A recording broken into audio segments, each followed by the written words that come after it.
Hi everybody, my name is Tanesha Washington. I work in the administration part of Jim Reynolds Asphalt.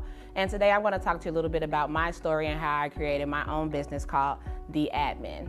I used to do administration work for a long time, working for other companies, and I found that it was my niche because I loved people. I loved talking to people, helping people, making sure people knew and understood what they were doing.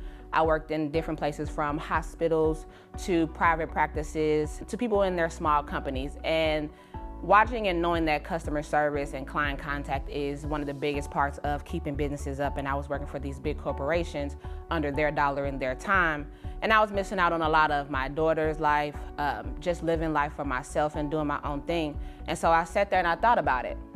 You can do this. You can do this for yourself, and it's something that you're really good at.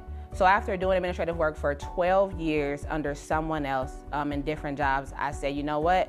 I'm creating my own, and I want to start with our small Black businesses.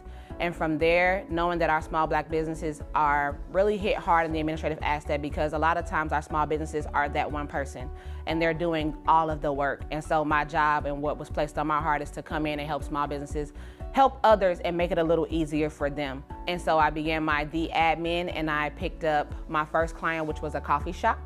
And from there, just knowing that helping people and being there for people with time management and scheduling and client contact and great customer service and loving on people is my passion, The Admin was created. And so now, as you can see, I'm with Jim Reynolds as their administrative assistant, and I have loved it since day one.